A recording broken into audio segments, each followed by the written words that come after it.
Search करना Google में DDA की वेबसाइट खुल जाएगी, dda.gov.in।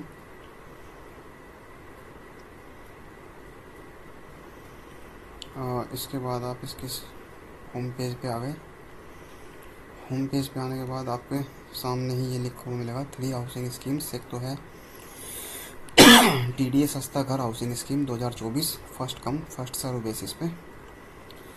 दूसरा है डीडीए मध्यम वर्गीय हाउसिंग स्कीम 2024 और तीसरा है डीडीए द्वारका हाउसिंग स्कीम 2024 जो कि ई ऑक्शन बेसिस है। तो अभी तो हम डिस्कस करेंगे सस्ता घर हाउसिंग स्कीम के बारे में। तो हम स्क्रॉल डाउन करेंगे तो ये लिंक्स मिलेंगे हमें। तो सबसे नीचे वाला ये है सस्ता हाउसिंग स्कीम, इस पर क्लिक करेंगे, ये इसका ब्राउज़र ओपन हो जाएगा। तो डीडीए सस्ता घर हाउसिंग स्कीम 2024 इसमें देखते हैं मोटा मोटा क्या लिखा हुआ है। बिल्कुल डिटेल में जानने के लिए आप इसको, मैंने आपको बता दिया कैसे डाउनलोड करना है। इसको डाउनलोड कर लेना और इसको आराम से बैठ के पढ़ना।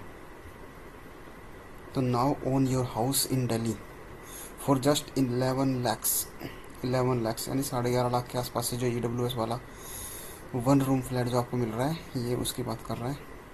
तो 11.5 लाख से EWS वाले फ्लैट शुरू हो जाते हैं। सस्ता घर हाउसिंग स्कीम जिसके अंदर में for the disposal 34,177 total flats हैं। नरेला, रोहिणी, सिरसपुर, रामगढ़ कॉलोनी और लोकनायकपुरम में टोटल फ्लैट्स हैं। ये एडवर्टीजमेंट आया था 12 अगस्त 2024 को। ब्रोशर डाउनलोड होने के रेडी हो गया था 20 अगस्त से। रजिस्ट्रेशन स्टार्ट हो गए थे 22 अगस्त से। रजिस्ट्रेशन यानी कि आप एक लॉगिन डिटेल्स क्रेडेंशियल्स आप बना लो, वो भी 2500 रुपये देने के बाद रजिस्ट्रेशन होता है। और उसके बाद आप देख पाओगे कि किस लोकेशन में कौन से फ्लैट्स खाली हैं, कौन कौन से सेल में अवेलेबल हैं, वो सारे डिटेल्स आप इसमें देख पाएंगे लॉगिन करने के बाद। फ्लैट की बुकिंग कब से स्टार्ट होगी? जब कोई फ्लैट किसी को पसंद आ जाएगा किसी एरिया में, उसको वो ख़रीदना चाहेगा, तो उसकी बुकिंग शुरू होगी 10 सितंबर सुबह 11 बजे से। और ये स्कीम चलेगी 31 मार्च 2025 तक। लगभग 7 महीने के आसपास का टाइम रहेगा। जितने फ्लैट सेल हो जाएंगे उतने सेल उसमें हो जाएंगे। एलिजिबिलिटी है कि इंडियन होना चाहिए, 18 साल से ज़्यादा उम्र होनी चाहिए। There shall be no restriction with record of Delhi से कोई मतलब नहीं है कि दिल्ली का होना चाहिए या दिल्ली से बाहर का रेजिडेंट है या दिल्ली में कोई प्रॉपर्टी है उनकी या नहीं है। कोई भी इस स्कीम में पार्टिसिपेट कर सकता है और फ्लैट खरीद सकता है। EWS की कैटेगरी, EWS के रूल दिए गए हैं कि 10 लाख से ज़्यादा इनकम नहीं होनी चाहिए। तो EWS कैटेगरी में आप एलिजिबल हो जाओगे। उसके लिए सर्टिफिकेट शायद लगेगा इसमें। Applicant should give the particular of the savings in her bank account in the name of the applicant. जो भी बैंक अकाउंट डिटेल्स दी जाएगी वो एप्लीकेंट के नाम का ही अकाउंट होना चाहिए, ये नहीं कि किसी और का अकाउंट आपने डिटेल्स इसमें दे दी। पैन कार्ड होना चाहिए।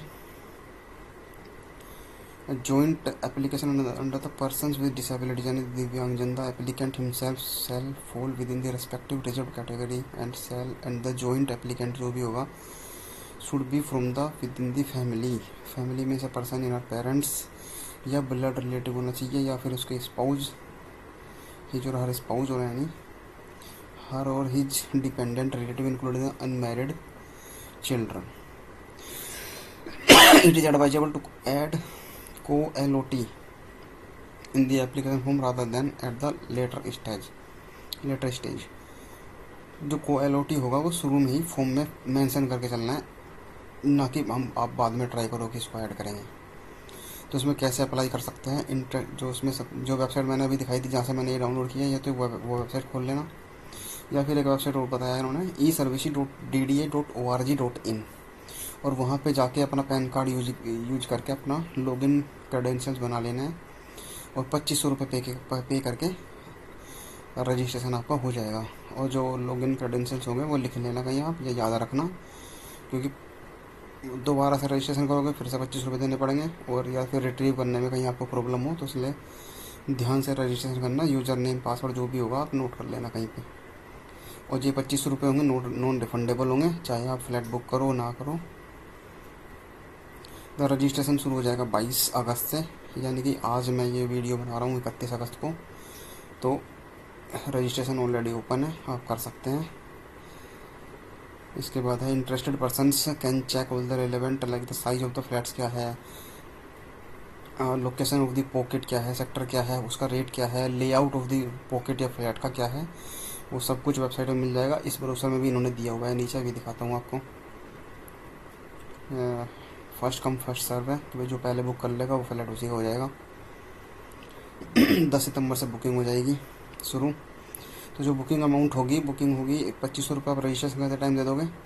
तो लेकिन जब कोई भी फ्लैट बुक करोगे, अगर आप PWS कैटेगरी में फॉल करते हो तो आपको 50,000 रुपये पे करना है बुकिंग अमाउंट। अदरवाइज आपको 1,00,000 रुपये LIG फ्लैट के लिए पे करने हैं। The booking amount paid will be adjusted, जो अमाउंट बुकिंग पे करोगे आप, जो टोटल कॉस्ट होगी फ्लैट की उसमें एडजस्ट हो जाएगी बाद में। और अगर आपने बुकिंग करने के बाद सोचा कि नहीं मुझे अब ये फ्लैट नहीं खरीदना या मुझे रिफ़ंड चाहिए मेरे पैसे, तो रिफ़ंड मिल लेनी है। आप सोच समझ के बुकिंग करना इसके लिए। नॉन रिफंडेबल अमाउंट है सारा। 1,00,000 दे दिया तो गया।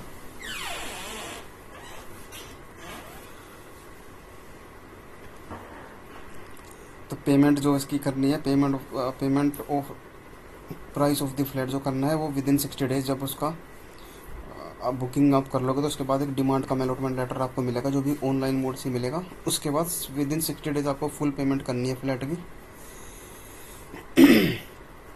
और ये है दिव्यांगजन के लिए। दिव्यांगजन के लिए 2 ऑप्शन दिए गए हैं, allotment in the hire purchase basis और in the cash down basis. The initial payment in case of hire purchase allotment should be would भी 25%। 25% उसको 60 दिन के अंदर देने हैं, और रेस्ट अमाउंट जो भी होगा उसको वो मंथली इंस्टॉलमेंट्स में कन्वर्ट करवा सकता है, जिसका रेट होगा simple interest 10% per annum.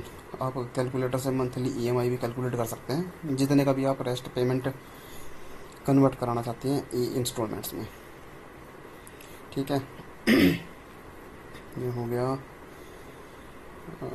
Delay के लिए भी उन्होंने कुछ प्रोविजंस दिए हुए हैं। अगर 2 दिन का डिले है तो वो ऑटोमेटिकली माफ़ हो जाएगा, कंडोन हो जाएगा विद 10% इंटरेस्ट। और अगर 3 से 90 दिन के लिए, 3 से 90 दिन का डिले है तो फिर 14% की पेनल्टी लगेगी। In the remaining amount subject to the condition for at least 25% of disposable as per the DAL। ठीक है, तो आप ये देख लेना कि आप पेमेंट करने में डिले ना करना, नहीं तो आपको पेनल्टी पे करनी पड़ेगी। डिमांड का allotment letter will be issued in the online mode only to the successful candidate applicants, जो कि 24 घंटे में हो जाएगा बुकिंग अमाउंट पे करने के बाद। तो डॉक्यूमेंट्स क्या क्या सेलेक्ट चाहिएंगे इसमें वो बता रखा है। भाई एफिडेविट लगेगा, एज लगेगी, एज ऑफ मेजोरिटी, सिटीजनशिप जो भी होगा कि भाई इंडियन सिटीजन, आधार कार्ड वगैरह जो भी कुछ लगता होगा उसका एफिडेविट बनेगा एक। आधार एफिडेविट सर्टिफाइंग द सिटीजनशिप, अच्छा एक एफिडेविट बनेगा, उसे सेल्फ अटेस्ट करके अपलोड करना है, एज का प्रूफ हो जाएगा। और एनेक्सर B में ये लिस्ट दी गई है वो डॉक्यूमेंट्स जो ये 4.1 पे जो मेंशन है डॉक्यूमेंट, वो एनेक्सर B के अकॉर्डिंग ही हमें अपलोड करना है। एनेक्सर B में हम पढ़ेंगे कि क्या लिखा है। फिर ये सारे डॉक्यूमेंट्स हैं, हमें इसको देखना है ना। ये सारे डॉक्यूमेंट्स आपके पास होने चाहिए। Disposal price of the flats, method of payment of the demanded amount. यह पढ़ लेना, मैं इसको पढ़ नहीं रहा हूँ, मैं आपको मोटा मोटा भी बता रहा हूँ।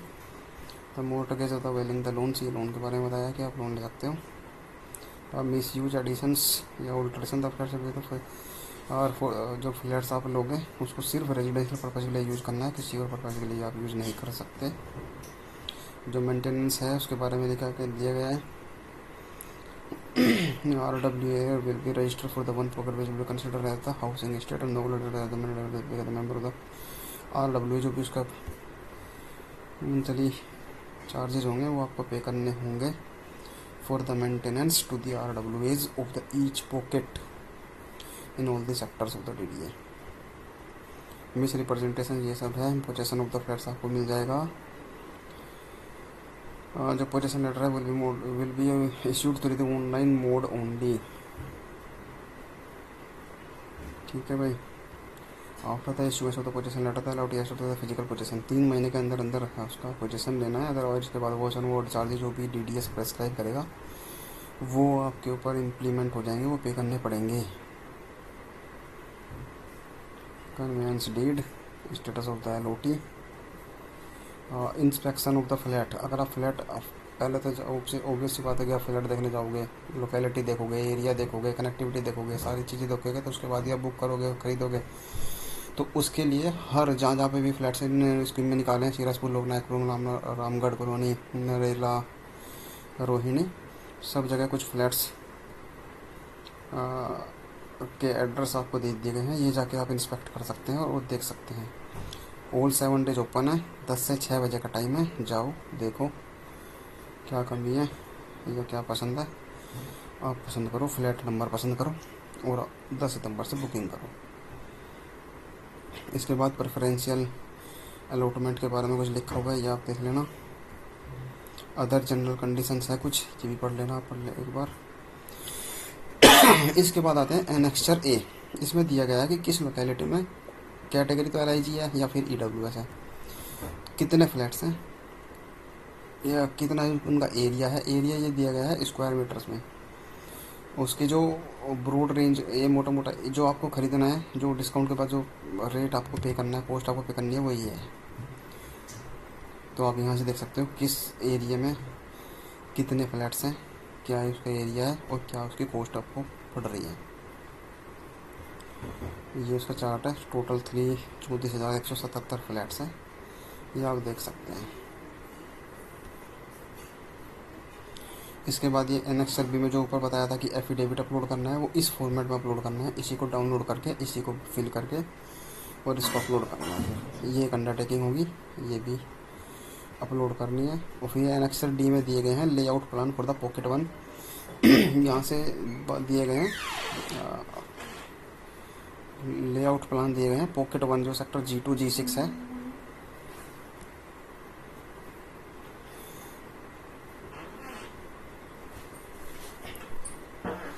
इसका लेआउट का ये प्लान है। देखो ये पूरा एक पॉकेट होगा, पॉकेट 1। तो इसके जो 3 कॉर्नर है, ये ब्लॉक्स के नाम दिए गए हैं शायद, block A B C D। तो एक ब्लॉक होगा EWS कैटेगरी फ्लैट्स के लिए, बाकी LIG फ्लैट्स होंगे। बीच में ये पार्क होगा बड़ा सा, और ये जो छोटे छोटे ग्रीन एरिया दिख रहे हैं, ये पार्क ही हैं। और एक ये जो है पिंक वाला जो एरिया आपको दिख रहा है, ये एक कम्युनिटी सेंटर, जो कि हर पॉकेट में होगा, है ना। ये लेआउट देख लेना आप। ये लेआउट है पॉकेट 3 सेक्टर G2 G6 का है। कौन सा कलर क्या सिग्निफाई करता है वो यहाँ पे डिटेल्स दी गई है। जैसे ये LIG है, ये डार्क वाला कलर EWS है, पिंक वाला कम्युनिटी सेंटर है, ये ब्लॉक्स शॉप्स हैं। एनेक्सर डी में भी सेम, बस सेक्टर और पॉकेट का हुआ है। ओवरऑल देखोगे तो आप एक फ्लैट और लेआउट जो है ऑलमोस्ट सेम है। फिर ये एक फ्लैट का लेआउट दिया गया है EWS फ्लैट का, जो सेक्टर G2 G6 पॉकेट 1 2 3 और 2 नहीं है, 1 3 4 5 6 में जो लेआउट है ये दिया गया है। और ये है LIG flat sector G2 G6 में LIG फ्लैट का, और ये था EWS फ्लैट का। ये पॉकेट 6 में सेक्टर G7 G8 का लेआउट। इसमें भी ये है पॉकेट 11 सेक्टर G7 G8 में। ये है एक फ्लैट का लेआउट है, ये EWS फ्लैट का, पॉकेट 6 7 और 11 में सेक्टर G7 G8। और ये होगा LIG फ्लैट का layout plan pocket 2 sector G2 Narela. ठीक है, सेम है। ये पॉकेट 4 है सेक्टर G8 में, और ये पॉकेट 5 सेक्टर G8। ये EWS flat pocket 2 sector G2। ये जो फ्लैट्स हैं आप सेक्टर जो G2 है, ये इसमें जो पॉकेट 2 में LIG फ्लैट्स जो ऐड हुए हैं, ये स्कीम लॉन्च होने के अभी कुछ दिनों बाद में ही, स्कीम लॉन्च होने के बाद में ऐड किए गए हैं इस ब्राउज़र में। तो अगर आपने पुराना ब्राउज़र डाउनलोड किया हुआ है तो आप नया फिर से डाउनलोड करके एक बार देख सकते हैं। सेक्टर G2 में पॉकेट 2 के अंदर भी LIG फ्लैट्स इंक्लूड हो गए हैं, वो भी इसी स्कीम में ऐड कर दिए गए हैं। ठीक है, तो ये था इसका ब्राउज़र। ये इनकी डिटेल्स दी गई है, हेल्पलाइन नंबर दिया गया है, एड्रेस दिया गया है, बाकी आपको फ्लैट्स का और लोकेलिटी का एड्रेस दिया गया है। आप जाओ फ्लैट्स देखो, इंस्पेक्ट करो, और अगर कोई क्वेरी हो तो कमेंट कर देना।